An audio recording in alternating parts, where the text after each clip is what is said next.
Hi everybody, so I'm just going to give it a minute or so just to see if people are joining. So in the meantime, before we get started, I will introduce myself.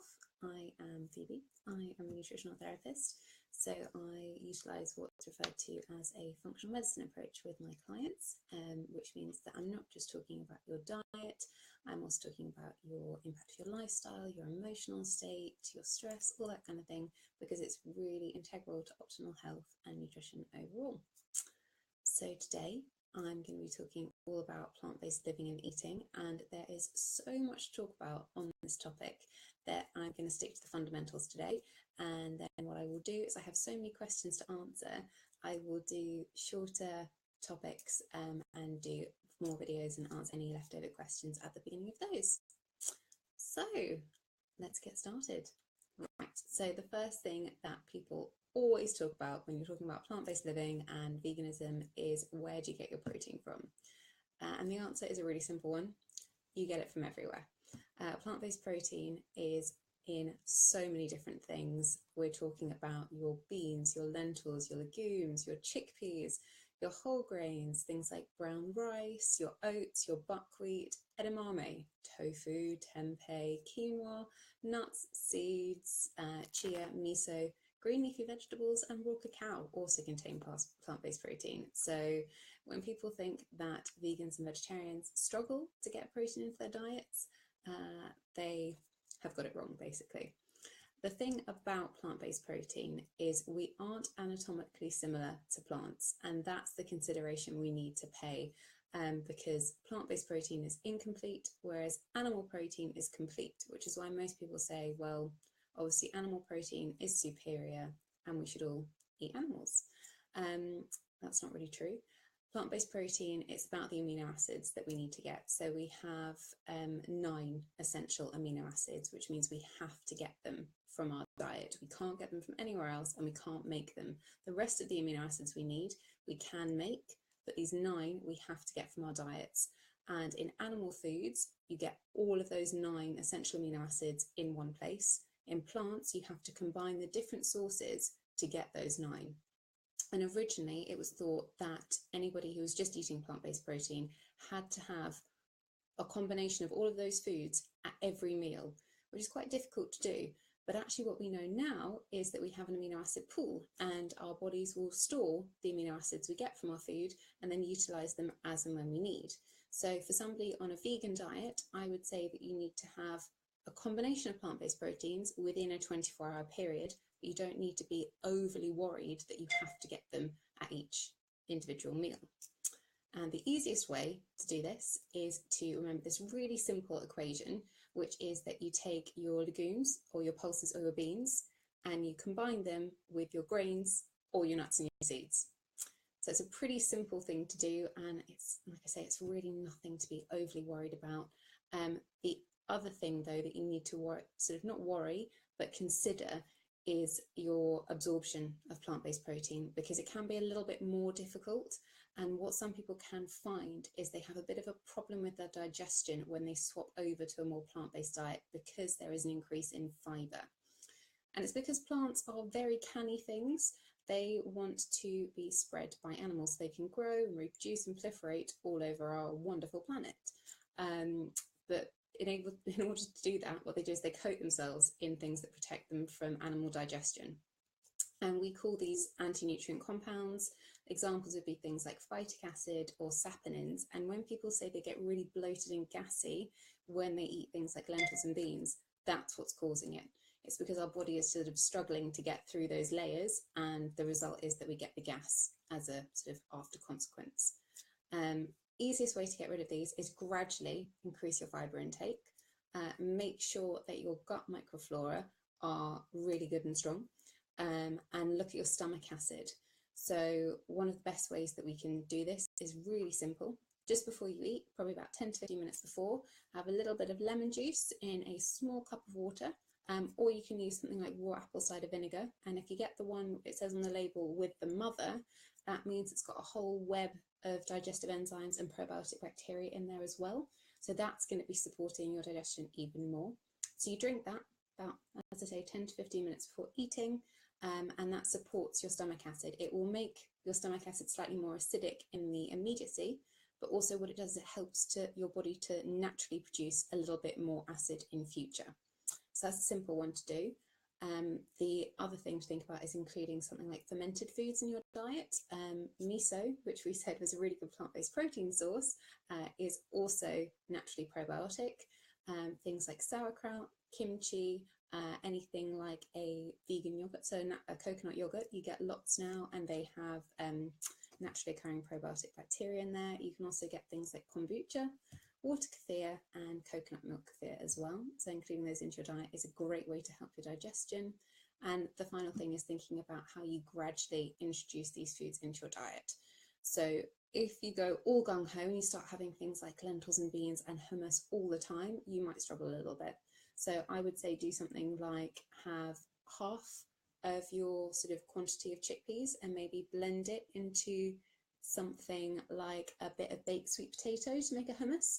So what you're doing is you're gradually introducing them, but you're just kind of paring down a bit of that fibre straight away. I've just got a question come through, so I'll check that in 1 second. And the other thing is when you're using those pulse and lentils is to soak them. That's really, really easy. Do it overnight. Use a little bit again of lemon juice or apple cider vinegar, and then just cook them as usual. And what you'll notice, you get a scum coming off the top, and that's those anti-nutrient compounds. You can also do this with tin beans, and yeah, it just gets rid of those. Let's have a look at this question. Great to hear, Harriet. I'm glad you'll give it a go. Okay, so where were we? We were talking about soaking. Yes, soaking and sprouting. I have done an entire post on my website and a video on how you do this. So what I would say, it's probably easier if you go and have a look at it there. But if you do have any questions about soaking and sprouting, I'm more than happy to answer them directly or at the beginning of the next one, because I'm going to talk a bit more about that in the next video too. So I think the next thing to talk about is the other nutritional considerations overall for somebody who's on a vegan diet. And that does come down to certain things about supplementing. Should we be supplementing? One thing, that if you are a vegan, you have to supplement B12. There is no way to get it from anywhere else. It only comes in animal foods, and it is absolutely integral for so many things, but really for our nervous systems. And we do actually, there is a condition called B12 anemia. And I think some people might only think of iron as being included in anemia, but B12, there is a form of anemia with B12, and there's also one with B9. With B12, what you want to look out for is the neurological symptoms. So you get things like tingling in the fingers, in the legs, in the toes. It can affect eyesight, that kind of stuff. So it's really, really important to supplement that B12. For a vegan, you need about 1,000 micrograms a day, and you probably want a mix of forms of B12. I would highly recommend not going for a high street brand because the bioavailability isn't good enough. You do get what you pay for with supplements, really. B12 is not hugely expensive though. The ones I would suggest, there is one by Viridian Nutrition. They do what they call the high 12 B complex, and it has lots of other B vitamins in there as well, which is really nice.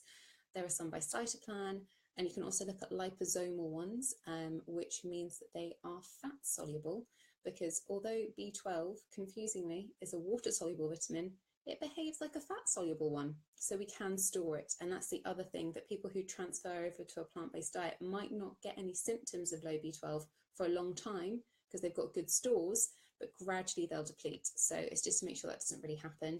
If you do find out you're B12 deficient, and you can go to your GP as a vegan and just get them to check it for you, they should do that, because it's something that they need to be looking out for. If you are deficient, you might need a little bit more than that 1,000 micrograms to start off with. It's what we call a therapeutic loading dose to get you back up to a good level, and then you take the 1,000 micrograms for maintenance, basically. Other things would be vitamin D. Vitamin D we naturally get from the sun, but if you live in the northern hemisphere at the moment, you will know that we are going into winter and our sun isn't really hanging around, and it's not really strong enough, apart from sort of 4 months in the midsummer at midday, if it's not raining, for us to get vitamin D from there. Vitamin D is incredibly important for our immune systems. It's also really important for things like our stomach lining.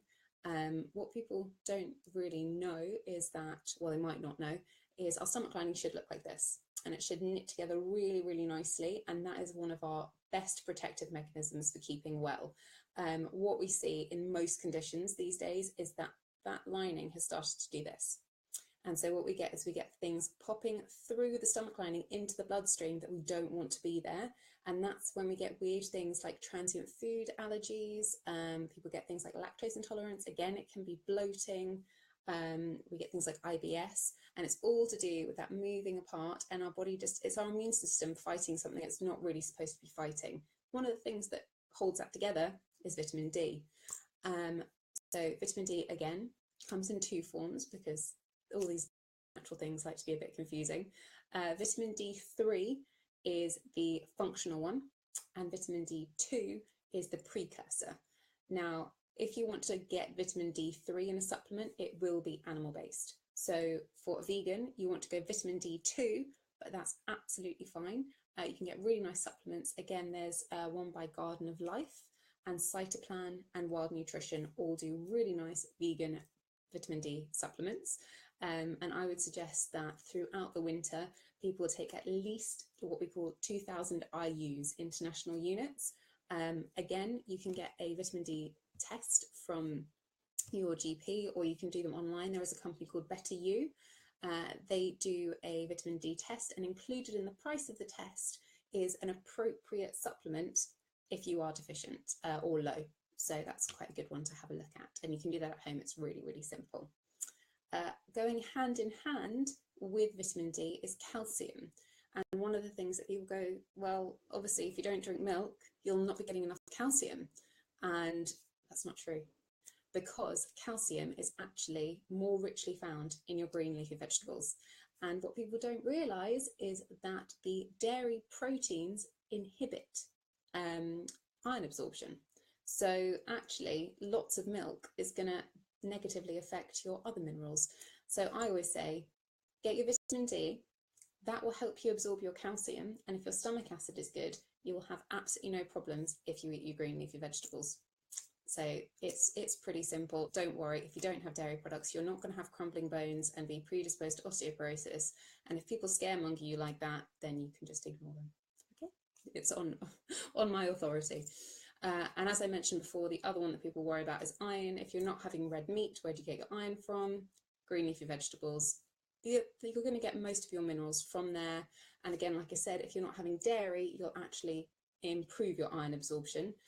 The other thing is, if you do worry about iron, make sure to be soaking those beans because that will help you absorb more. Make sure your stomach acid is nice and strong, because you need to absorb your minerals. You need to change them to a different electrical charge that makes them cross the cell membranes. Getting a bit sort of technical here, but stomach acid is really important. Don't drink tea, coffee, red wine when you're having your iron-rich foods, because the tannins in there block the absorption. And have it with vitamin C, because so things like peppers, parsley, kiwis, citrus juice, those kind of things. Really nice thing to do is if you take your lovely green leafy vegetables and you just squeeze some lemon juice over the top of them. Simple. Or use sliced clementines within a salad, all that kind of stuff. Really, really easy. And the final supplement that I want to talk about is omega-3. And it's something that people are much more aware about, but they maybe just think about it in terms of brain health.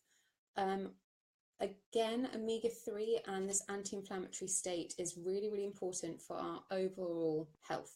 Oh, I'm just having a look. Sorry, I've got one more question before I jump on.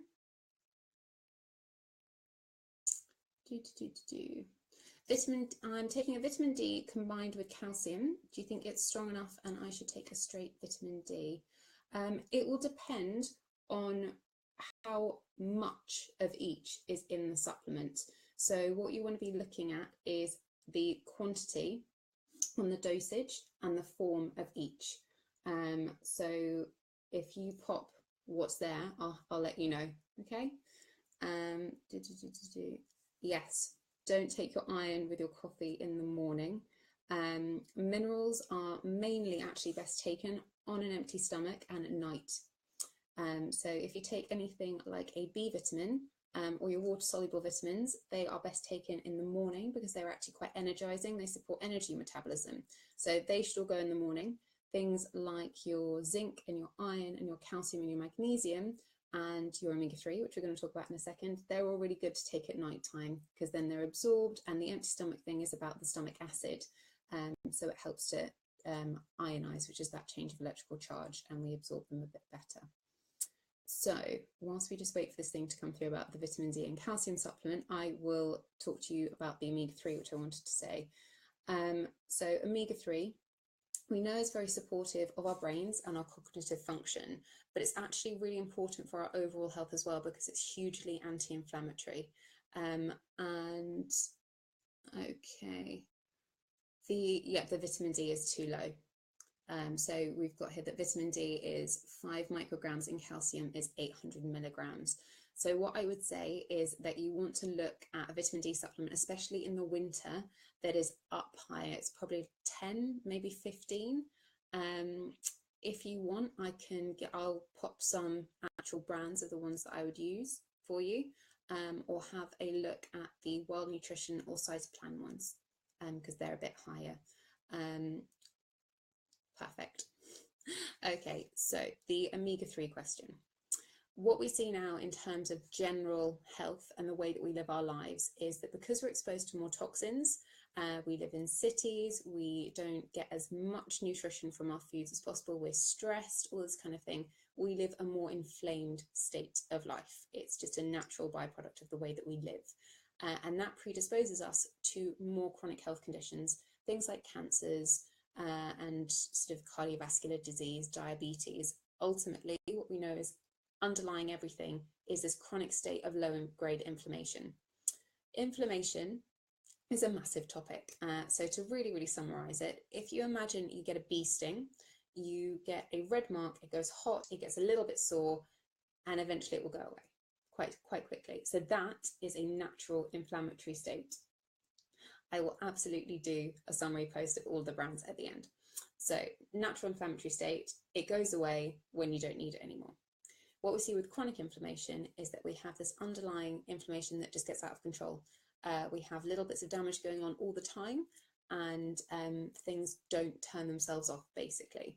One of the best things that we can do is include anti-inflammatory nutrients in life, of which omega-3 is one. The best sources of omega-3, though, are animal-based foods, so our oily fish, which obviously, if we're talking about plant-based diets, people won't be having.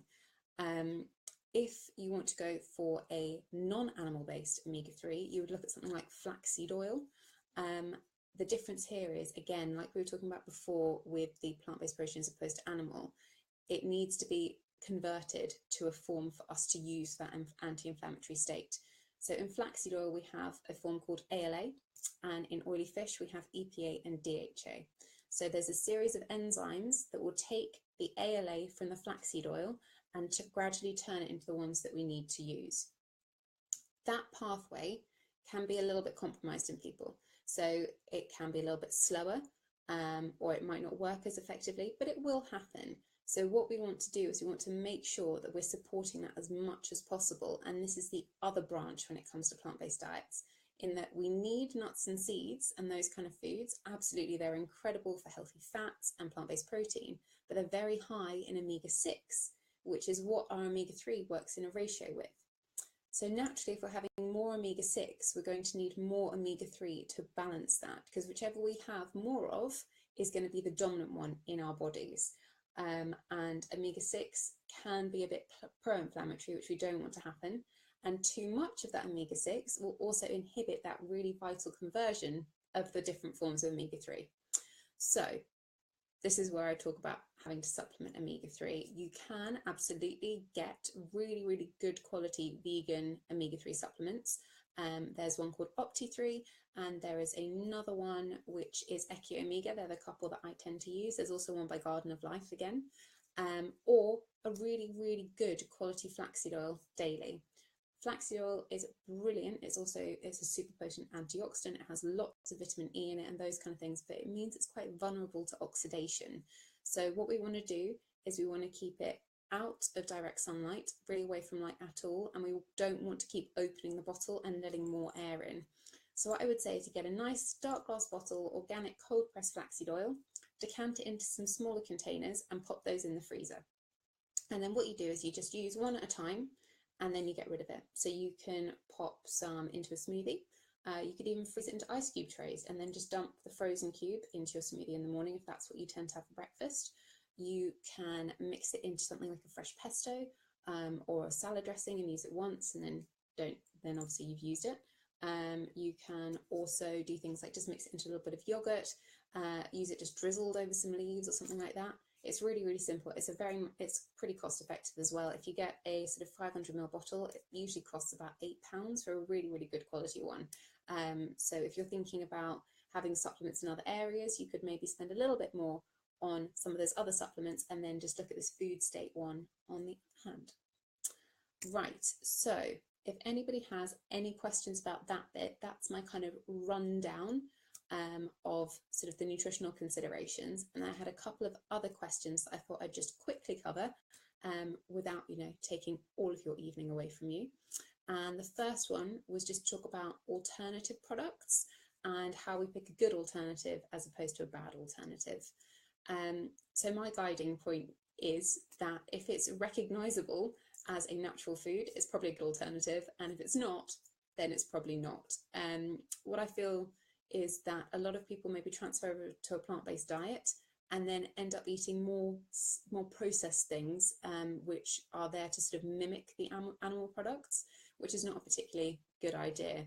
So if you are looking at things like bean burgers, look for something that has like nice beans and maybe some quinoa or a whole grain in there, maybe some herbs and spices, but steer clear of the ones that have things like modified starch proteins or soy protein or wheat modified something or other, because if you don't recognize those names, then that's where the processing has happened and you're not going to really be benefiting yourselves. The other thing you can easily do, there are actually a few recipes on my website for this, is if you've got tins of beans and pulses and chickpeas, it takes no time at all to whip up something like your own falafel in a food processor. Again, as a plant-based protein, if you're following a plant-based diet, a food processor is your absolute best friend. You can make anything in 10 seconds. And just have lots of those nice pulses and beans and everything on hand. Things like nut milks. Again, you want to look at what's in them, because the thing about nuts is they won't naturally emulsify. So you do get that separation. And a lot of the milks that you would get sort of in a mainstream supermarket will put something like sunflower oil or other kinds of oil into their nut milks to make them stop separating. And if you've chosen not to have something like a natural milk, a cow's milk or a goat's milk, and then instead you're going to a product that has got sunflower oil in it, that's not really equatable. There are brands, things like Rebel Kitchen, Plenish, Root Health. They don't add, sorry, I must caution with the Root Health ones, they do in some of them. The Ultimate Almond Milk and their coconut milk drink don't have any of the oils, but some of the other ones do. But those other brands, they just are pure nuts and water, really simple. Oatly is also another good one. They do have a foamable one, which does contain a bit of rapeseed oil, which is to make it foam.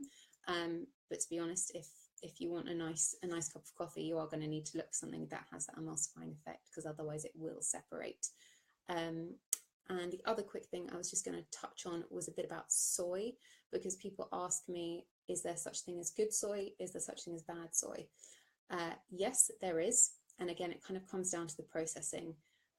Natural soybeans, edamame, tofu, tempeh, organic tofu, tempeh, natto, those kind of things, absolutely fine. They are in their natural state. Soy is a really, really good source of plant-based protein. There's also this phytoestrogenic component, which can be quite protective and sort of helps balance hormones, those kind of things. It can also be useful for high cholesterol. It's a good thing to have in that sense, but I would say no to soy supplements, no to soy protein isolates, they shouldn't be used, and any of those other kind of like weird soy processy things, so soy ice cream and that kind of stuff. It's not really recognizable as an edamame bean. You can't really work out how it's got there, so I would steer clear of those ones. So I think that's pretty much my introduction. Does anybody have any questions that they want me to answer? Is there anything that I have skipped over that I should have talked a little bit more about, I will absolutely do a summary post on all of the brands that I mentioned and pop it underneath the video. And what I thought I would talk about next time is I'll go a bit more into sort of some of the other nutritional considerations and a bit more about the actual sort of living consciously side of things and that kind of stuff as well. But if there's no more, then I will wish you all a very lovely evening. I hope you found this to be really informative and helpful. And absolutely, if you suddenly have any burning questions at any other point, feel free to pop a comment underneath here, because I'll keep the video on my Facebook page, and you're more than welcome to email me at any point.